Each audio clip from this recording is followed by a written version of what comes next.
राजनीतिक, सामाजिक, प्रशासनिक व आम जनमानस की खबरों का जमाव बाड़ा सिर्फ समृद्धि न्यूज पर। समृद्ध समाज का आधार। जिस प्रकार राष्ट्रीय पर्वों पर लोगों की राष्ट्रीय भक्ति जाग जाती है, वैसे ही सरकारी कार्यक्रमों में लोग नियमों व नियमों के पालन पर ज्ञान देते हैं, परंतु धरातल पर कुछ और ही है। और जनपद फर्रुखाबाद में तो हाल बद से बदतर है। जिले में बाल मजदूर को लेकर कई अभियान चले और खाना पूर्ति कर बड़े ही रिकॉर्ड बनाए गए, परंतु जिले में बाल मजदूरी ज्यों की त्यों बरकरार है और बाल मजदूरों के साथ कार्य के दौरान बड़े बड़े हादसे भी हो जाते हैं, पर कोई कार्रवाई नहीं होती। हैरत तो तब होती है जब सरकारी कार्यों में बाल मजदूर धड़ल्ले से कार्य करते हैं और इस कार्य का जिम्मेदार अधिकारी निरीक्षण भी करते हैं और निरीक्षण के दौरान कार्य करते हुए नाबालिग बच्चे उन्हें नहीं दिखाई देते। आज ऐसा ही मामला फिर निकलकर सामने आया है।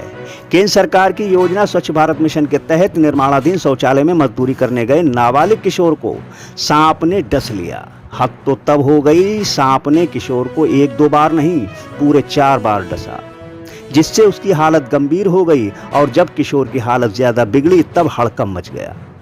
विद्यालय में चल रहे शौचालय निर्माण को शिक्षकों ने तुरंत रुकवाया और अपने निजी वाहन से बदहाल किशोर को सामुदायिक स्वास्थ्य केंद्र में भर्ती कराया और मच गया बवाल। तो दोस्तों नमस्कार, मैं इरशाद अली और आप देख रहे हैं समृद्धि न्यूज, क्योंकि यह है समृद्ध समाज का आधार। बस आपसे एक ही निवेदन है कि चैनल को सब्सक्राइब करके खबर को शेयर जरूर करें। जनपद फर्रुखाबाद के ब्लॉक शमशाबाद की ग्राम पंचायत रोशनाबाद स्थित Pandit Deendayal Upadhyay modern inter college में सरकार की महत्वाकांक्षी योजना स्वच्छ भारत मिशन के अंतर्गत शौचालय निर्माण कार्य चल रहा है, जिसमें नाबालिग किशोर से कार्य करवाया जा रहा है। और बड़े ही शर्म की बात है कि शिक्षा के मंदिर में एक नाबालिग किशोर कार्य कर रहा था और शिक्षक खामोश थे। रायता तो तब फैला जब शौचालय निर्माण हेतु गड्ढा खोदने का कार्य किशोर को दिया गया और गड्ढा खोदते समय नाबालिग किशोर को सांप ने 1-2 बार नहीं 4 बार डस लिया, जिससे किशोर की हालत बिगड़ने लगी और मौके पर अफरा तफरी मच गई। जिसके बाद कॉलेज के स्टाफ ने अपने निजी वाहन से 17 वर्षीय किशोर विशाल कुमार पुत्र रजनीश को शमशाबाद स्वास्थ्य केंद्र में भर्ती कराया। स्वास्थ्य केंद्र में चिकित्सक अलीम अंसारी ने किशोर का इलाज किया और पिता रजनीश ने बताया कि पुत्र मजदूरी करने गया था, जहां गड्ढा खोदते समय सांप ने डस लिया। घटना की जानकारी ग्रामीणों ने दी। हमारे सहयोगी ने मौके पर किशोर के नाबालिग होने का जिक्र किया, तब कॉलेज के स्टाफ व ठेकेदार एवं किशोर के पिता सभी बगलें झांकने लगे और मामले को दबाने लगे।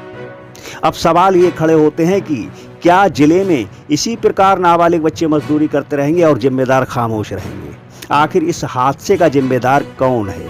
इस कॉलेज के शिक्षक जो जानते थे कि मजदूर नाबालिग है और कार्य करने दिया, आखिर इस हादसे का जिम्मेदार कौन है? उस कॉलेज के शिक्षक जो जानते थे कि मजदूर नाबालिग है और कार्य करने दिया, या फिर वह ठेकेदार जो जानता है कि बाल मजदूरी एक संगीन अपराध है, या फिर किशोर का पिता जो मजबूरी के तहत अपने नाबालिग पुत्र से मजदूरी करा रहा है, या फिर जिला प्रशासन जो ऐसे कई मामले प्रकाश में आने के बाद भी कोई ठोस कदम नहीं उठाता। अब देखना यह है कि क्या जिला प्रशासन इस मामले में कोई एक्शन लेगा या फिर पिछले मामलों की तरह इसे भी ठंडे बस्ते में डाल देगा। खैर, इस मामले में आगे क्या होगा इसकी कोई जानकारी नहीं है। फिलहाल किशोर स्वस्थ है और किशोर ने हमारे सहयोगी को बताया। विशाल। पिताजी का नाम? रजनीश। कहाँ रहते हो? रोशनाबाद। तो क्या हुआ? सांप ने काटी है। कैसे, कहाँ थे तुम? खेत में थे, काम कर रहे थे, गड्ढा खोद रहे थे। काहे का गड्ढा? वो लेटरिन का गड्ढा खोद रहे थे। कहाँ पर? स्कूल के पास पीछे। स्कूल के पास? हाँ।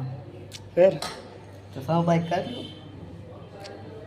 लो। तो चिपट गई हो तुम्हारे? चिपट गई? हाँ।